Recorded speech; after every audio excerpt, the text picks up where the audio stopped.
So as you told बेटा, हम पिछली बार किए थे qualitative aspect of temperature on the solubility of solid in liquid. Now हम चलते हैं उससे आगे बेटा। उससे अगली बात हमारे पास आएगी quantitative effect of temperature, quantitative effect of temperature on solubility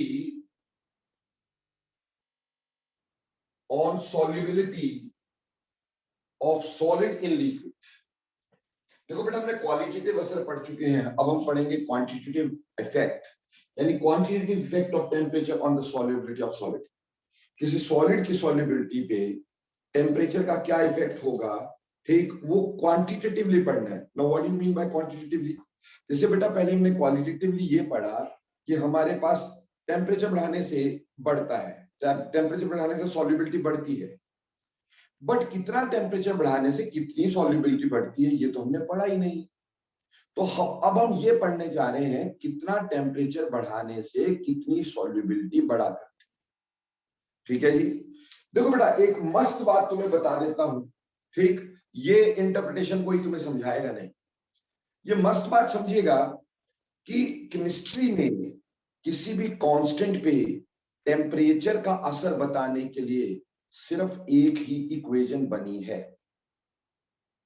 किसी भी कांस्टेंट पे टेम्परेचर का असर बताने के लिए सिर्फ एक ही इक्वेशन बनी है, और उस इक्वेशन को थोड़ा थोड़ा चेंज करके अलग अलग अलग अलग चैप्टर्स में यूज कर लिया गया है। जैसे जो मेजर इक्वेशन हमारे पास रहती है वो मैं तुम्हें समझाने की कोशिश करता हूं। ठीक, मेजरली जो इक्वेशन किसी भी कांस्टेंट पे टेम्परेचर का असर बताने के लिए होती है वो होती है बेटा, देखो, K is equal to A into E raise to power energy use for the process divided by RT। This is the only equation we have, ठीक, इन केमिस्ट्री जो टेम्परेचर का असर बताती है एट एनी कांस्टेंट। ठीक, यानी ये जो इक्वेशन है बेटा, इसमें ये जो K है हमारे पास, ये वो कांस्टेंट होता है जिसके ऊपर टेम्परेचर का असर हमें देखना होता है। ये जो A होता है बेटा, इसको बोल देते हैं pre exponential factor. Pre exponential factor, ये प्री एक्सपोनेंशियल फैक्टर हुआ करता है बेटा। ठीक है, ये जो छोटे वाला E है, ठीक, स्मॉलर E, ये एक्सपोनेंशियल है, ये E है energy used for that process. Energy used for that process, जो भी प्रोसेस हम ले रहे हैं उसमें कौन सी एनर्जी का चेंज आया वो ये। R आपको पता है गैस कांस्टेंट, और T क्या होता है, टेम्परेचर होता है। So this is the only equation we have in chemistry to show the effect of temperature on the constant। जैसे बेटा इस इक्वेशन को हमने पिछले साल भी पढ़ा था। पिछले साल हमने पढ़ा था अगर इक्विलिब्रियम चैप्टर होता, इन इक्विलिब्रियम अगर इक्विलिब्रियम में इस चैप्टर को पढ़ा था, इस इक्वेशन को पढ़ा था, तो हमने पढ़ा था K इक्विलिब्रियम यानी equilibrium constant is equal to A into E raise to power minus delta H, क्योंकि इसमें हीट चेंज कितना होता है, heat of reaction, minus delta H of reaction upon RT। This was the equation in equilibrium, and there we named it as van't Hoff equation. हमने वहां इसको नाम क्या दे दिया था, वहां नाम दे दिया था वॉट हॉफ इक्वेशन, ये नाम दे दिया था भाई। इसी तरह से आगे जाके बेटे आपके पास एक और चैप्टर आएगा जिसको हम केमिकल काइनेटिक्स बोलेंगे। बेटा ध्यान अभी दे दोगे तो दोबारा उसको पढ़ने की जरूरत नहीं पड़ेगी। सो इन केमिकल काइनेटिक्स, अगर मैं केमिकल काइनेटिक्स में बात करूंगा, केमिकल काइनेटिक्स एक ऐसी ब्रांच होती है बेटा जो रेट ऑफ रिएक्शंस के बारे में बताती है, मैकेनिज्म ऑफ रिएक्शन के बारे में बताती है, स्पीड ऑफ रिएक्शन के बारे में बताती है। वहां पे यही इक्वेशन जो होती है वो होती है K is equal to A into E minus EA upon RT। ठीक, यहां पे K जो होता है, अब ये रेट कांस्टेंट होता है। ये क्या होता है? Rate constant. इसको रेट कांस्टेंट या वेलोसिटी कांस्टेंट बोलते हैं। ए तो आपको पता ही है, प्री एक्सपोनेंशियल फैक्टर, क्योंकि एक्सपोनेंशियल से पहले लिखा जाता है। और ईए यहां पे होती है एक्टिवेशन एनर्जी। ईए क्या होती है? एक्टिवेशन एनर्जी हुआ करती है बच्चों। ईए इज एक्टिवेशन एनर्जी। और बाकी आपको पता है आर क्या होता है, टी क्या होता है। इस इक्वेशन को वहां हम नाम दे देंगे आर्हीनियस इक्वेशन। आर्हीनियस इक्वेशन, ठीक है जी। अभी हम सॉल्यूशन में इस इक्वेशन को पढ़ रहे हैं। सॉल्यूशन में जब इस इक्वेशन को पढ़ेंगे तो हम कैसे कैसे लिखेंगे। देखो बेटा, इन सॉल्यूशन, अगर मैं सॉल्यूशन की बात करता हूं, इन सॉल्यूशंस, तो पहला कांस्टेंट तो हो गया सॉल्युबिलिटी। पहला कांस्टेंट क्या हो गया? सॉल्युबिलिटी, जिसका इफेक्ट हम देख रहे हैं। तो सॉल्युबिलिटी पे हम लिखेंगे S is equal to, solubility is S A into E raise to power minus delta H of solution. क्योंकि इसमें एंथैल्पी चेंज क्या होगा बेटा, यानी एनर्जी चेंज क्या होगा, जो एनर्जी सॉल्यूशन में रिलीज या एब्जॉर्ब हुई। ठीक, या फिर आगे जाके आप एक चीज पढ़ोगे, vapour pressure, that is another constant. तो वेपर प्रेशर के लिए हम लिखेंगे P, vapour pressure is equal to A into E raise to power minus delta H of vaporisation upon RT। ठीक है जी, क्लियर। तो ये हमारे पास जो होगा बेटा, यहां पे ये वेपर प्रेशर होगा, ये आगे जाके पढ़ोगे तुम लोग, वेपर प्रेशर। ठीक है जी। और ये जो होगा, ये बेटा हम सॉल्युबिलिटी को लेकर के ऐसे लिखेंगे, जो इक्वेशन हम यहां यूज करना चाह रहे थे। तो अब सॉल्यूशन में इसी का नाम हम लिख देते हैं Clausius and Clapeyron equation. Clausius and Clapeyron equation, Clapeyron equation. देखो बेटे, किसी ने भी इस तरह से इंटरप्रेट नहीं करना है, तो मैं तुम्हें बहुत आसानी से बता रहा हूं कि केमिस्ट्री में सॉल्युबिलिटी पे, मतलब यू कैन से किसी भी कांस्टेंट पे टेम्परेचर का असर बताने के लिए सिर्फ एक ही इक्वेशन बनी है, वो ये होती है। उसको अलग अलग चैप्टर में अलग अलग कांस्टेंट के लिए अलग अलग नाम दे दिया गया। यानी इक्विलिब्रियम कांस्टेंट के लिए वॉल्ट ऑफ फैक्टर है, रेट वॉल्ट ऑफ इक्वेशन है, रेट कांस्टेंट के लिए आर्हीनियस इक्वेशन है, सॉल्युबिलिटी के लिए क्लॉसियस एंड क्लैपिरॉन इक्वेशन है, पार्शियल प्रेशर के लिए again Clausius and Clapeyron equation है। इक्वेशन एक ही है, नाम अनेक। अब इस इक्वेशन को अगर मैं ऐसे लिखूं, देखो बेटा, अब इस इक्वेशन को हमने लिखा K is equal to A into E raise to power minus E upon RT। हमने ये लिखा बेटा, ठीक है मेरे प्यारे बच्चों, हमने ये लिख दिया। अब ये तो एक्सपोनेंशियल इक्वेशन है, तो एक्सपोनेंशियल इक्वेशन को यूजफुल फॉर्म में कन्वर्ट करने के लिए हम इसका पहले क्या लेंगे, लॉग, यानी taking log both side, taking log both side. अब हम दोनों साइड लॉग ले लेंगे। पहले हम नेचुरल लॉग ले लेंगे भाई, ठीक। तो नेचुरल लॉग अगर लेंगे तो हमारे पास आएगा natural log of K is equal to natural log of A। बेटा लॉग में लिखते हुए पावर आगे आ जाती है, तो minus E upon RT natural log of E। ठीक है बेटा, नेचुरल लॉग ऑफ E हमेशा 1 होता है, this is 1। So therefore this equation changes to natural log of K is equal to natural log of A minus E upon R into T। ठीक है जी, ये equation बन गई। अब इस पे सबसे पहला क्वेश्चन हमें कंपटीशन में आता है ये इक्वेशन पे, चाहे वो आपके पास आर्हीनियस इक्वेशन पे आए, चाहे वो आपको ये वॉन्ट ऑफ इक्वेशन पे आए, चाहे वो क्लॉसियस-क्लैपेरॉन इक्वेशन पे आए, वो आ जाएगा कि अगर मुझे एक ग्राफ बनाना होगा, और ये ग्राफ किसमें बनाना होगा, ये नेचुरल लॉग ऑफ कांस्टेंट में, ठीक, नेचुरल लॉग ऑफ के में और 1/t में ग्राफ बनाना होगा। वो के इक्विलिब्रियम कांस्टेंट हो सकता है, वही के रेट कांस्टेंट हो सकता है, वही के सॉल्युबिलिटी हो सकता है, वही के प्रेशर हो सकता है, और वेपर प्रेशर। तो दोबारा दोबारा नहीं बना के दिखाऊंगा, एक ही बार होगा। अब देखो बेटे, हमें स्ट्रेट लाइन की इक्वेशन बचपन से पढ़ाई जाती है, और कहा जाता है स्ट्रेट लाइन की इक्वेशन कहती है कि y is equal to c plus m x. तो हम थोड़ा इंटरप्रेट करते हैं, तो पाते क्या है कि x एक्सिस पे हमने 1/t ले लिया है।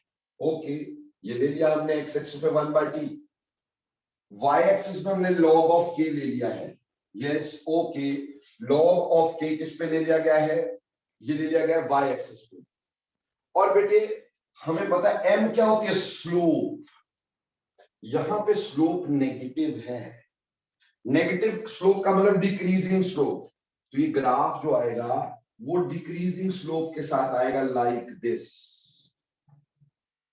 ठीक है जी। और इसकी स्लोप जो होगी, यानी minus slope, decreasing slope, negative slope, will be equal to E upon are.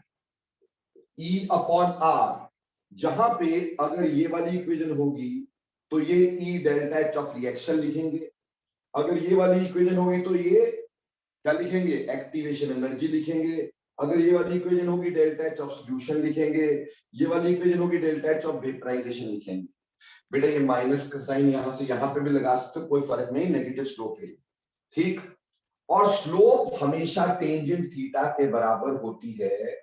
तो अगर मैं यहां पे एक राइट एंगल ट्राइंगल ड्रॉ कर लूंगा लाइक दिस, और उसका थीटा निकाल लूंगा, वो थीटा टेंजेंट थीटा देगा, तो that will be equal to slope. तो टेंजेंट थीटा निकाल के आर से मल्टीप्लाई करके हम एनर्जी निकाल सकेंगे, यानी वॉट ऑफ इक्वेशन में डेल्टा एच निकाल पाएंगे, केमिकल काइनेटिक्स में एक्टिवेशन एनर्जी निकाल पाएंगे, और सॉल्यूशंस में delta H of solution and delta H of vaporisation whatever is given. अब यहीं से अगर मैं इस ग्राफ को एक्स्ट्रापोलेट करता हूं, आगे मिला देता हूं, तो ये यहां पे जुड़ता है आगे। और आप लोगों को सभी को पता है ये यहां पे जुड़ेगा। अगर ये यहां पे जुड़ेगा तो ये natural log of a will be equal to C, ठीक, यानी इंटरसेप्ट हो जाएगा नेचुरल लॉग ऑफ ए, ये इंटरसेप्ट हो जाएगा। तो ये पहला ग्राफ हो गया इसका, और ये पहली इक्वेशन हो गई। बोलो भाई ये समझ में आया कि नहीं? आगे चलने का फायदा जब ही है जब ये समझ में आ जाए। बोलो ये समझ में आया? Yes, good. अब देखो बेटा, नेचुरल लॉग का कोई टेबल नहीं होता है, तो हम इसको log टू द बेस 10 में कन्वर्ट करेंगे। जब भी बेटा नेचुरल लॉग को log टू द बेस 10 में कन्वर्ट करते हैं, we have to multiply it with 2.303। So यहां पे मल्टीप्लाई करेंगे, यानी कि हम पहले लिखेंगे changing into log to the base 10, converting in log to the base 10। अभी नेचुरल लॉग था, अब log टू द बेस 10 में कन्वर्ट करने के लिए जहां जहां नेचुरल लॉग है वहां 2.303 से मल्टीप्लाई करना होगा। तो 2.303 log of k is equal to 2.303 log of a minus E upon R T. देखो बेटे, इस इक्वेशन में दो जगह पे नेचुरल लॉग था, दोनों जगह पे 2.303 से मल्टीप्लाई किया, देश की इंक बहुत ज्यादा बर्बाद हो गई। ऐसे बार बार लिखेंगे तो देश की इंक बड़ी बार बर्बाद होगी।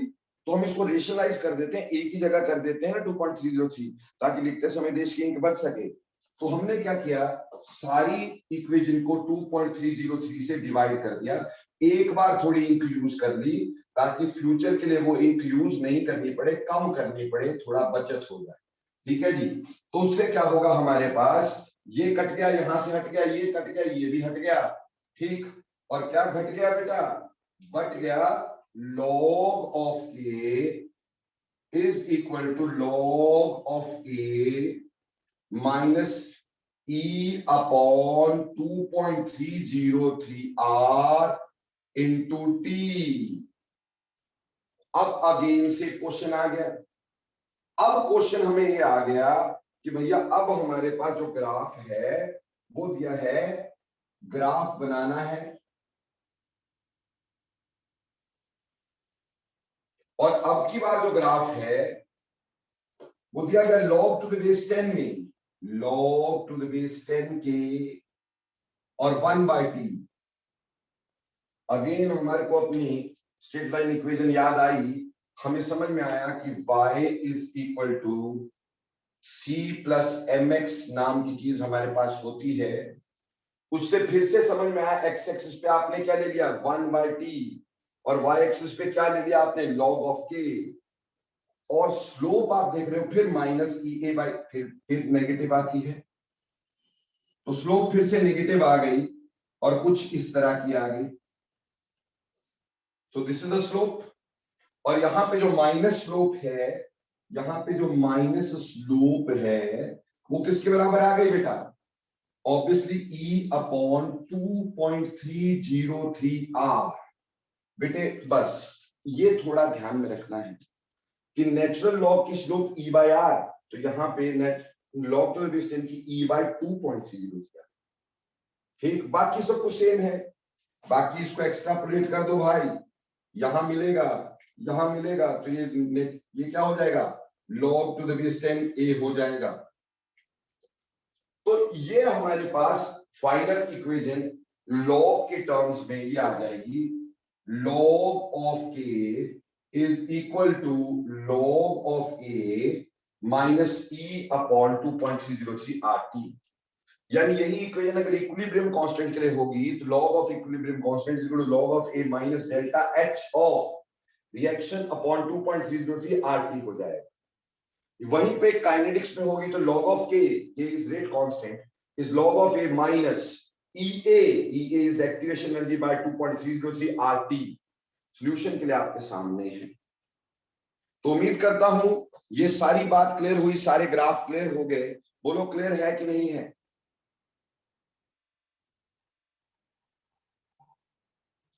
ओके, अब इसी इक्वेशन को दो डिफरेंट टेम्परेचर पे लिखते हैं। इसी इक्वेशन को दो डिफरेंट टेम्परेचर पे लिखते हैं, एक टेम्परेचर T1 एक टेम्परेचर T2। ठीक है जी। अब इस इक्वेशन को हम आगे बढ़ाएंगे।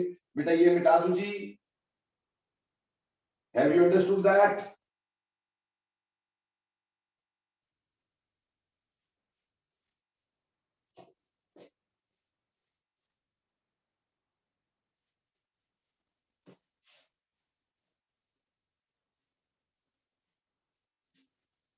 नाउ इसी इक्वेशन को अपन लिखते हैं एट टेम्परेचर T1। तो भैया उस समय हम इसको लिखेंगे log of K1 is equal to log of A minus E upon 2.303 into 1/T1, यहां R रह गया। ठीक है जी। log of K1 is equal log of A minus E upon 2.303 R into 1/T।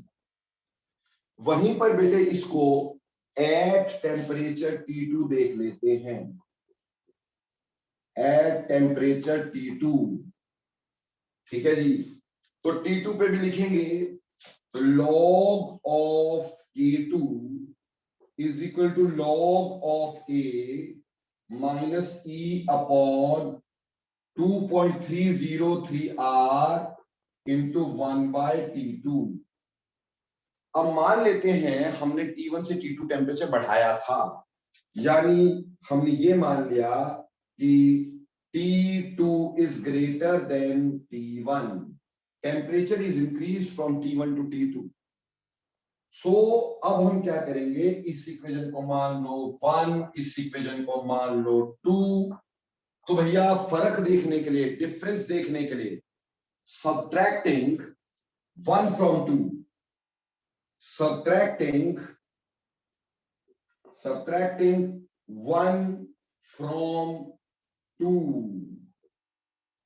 ठीक है जी, 1 को 2 में से सब्ट्रैक्ट कर दो, ठीक, तो हमारे पास क्या आ जाएगा, आ जाएगा log of k2 upon k1। बेटा ये तो एक प्लस का एक माइनस का कैंसिल हो ही जाएगा, e upon 2.303 r into 1/t1 minus 1/t2। Sir यहां तो माइनस था, पहले माइनस आना चाहिए था बेटा, मैंने यहां चेंज कर दिया। वो 1/t2 माइनस 1/t1 आना था, मैंने आगे माइनस का साइन हटा के यहां चेंज कर दिया। तो this equation we get this equation. अब अगर ये वॉन्ट ऑफ इक्वेशन होती, अगर ये वॉन्ट ऑफ इक्वेशन होती तो हम कैसे लिखते, वॉन्ट ऑफ इक्वेशन कैसे लिखते, जो पिछले साल हमने लिख के दिखाई थी, लॉग ऑफ के इक्विलिब्रियम यानी K2 upon K1 is delta H of reaction upon 2.303 R into 1 upon T1 minus 1 upon T2।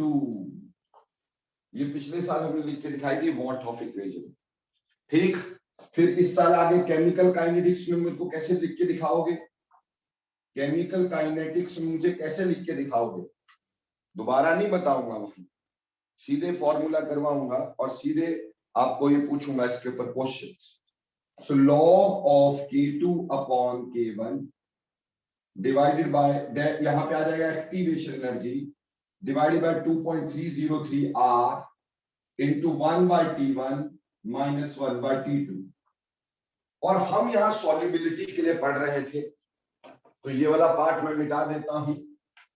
मैं यहां सॉल्युबिलिटी के लिए पढ़ा रहा था तुम्हें, तो सॉल्युबिलिटी के लिए अगर मैं इसी इक्वेशन का यूज करता हूं तो सॉल्युबिलिटी के लिए ये इक्वेशन हमारे पास बन जाएगी क्या, log of S2 upon S1 is equal to delta H of solution upon 2.303 R into 1/T1 minus 1/T2।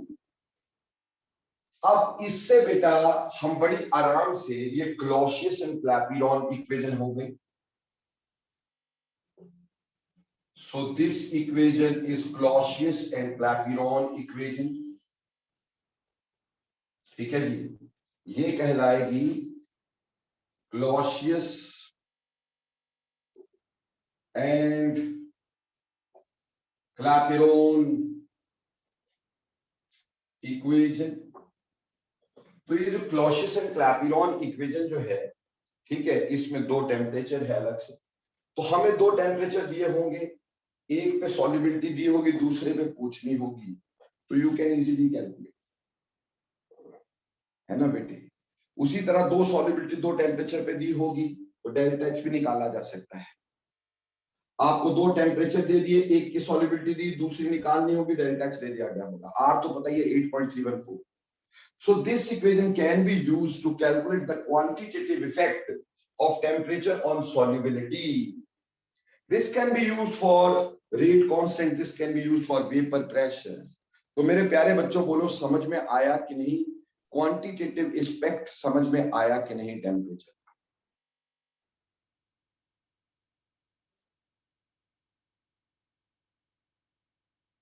Okay thank you बच्चों। तो ये तो था quantitative aspect of, quantitative aspect या quantitative effect of temperature on solubility. Solubility पे quantitative effect कैसे होगा ये हमें क्लियर हो गया है। आगे चले मेरे प्यारे बच्चों, हाँ जी, चलो आगे चलते हैं, ठीक। देखो भाई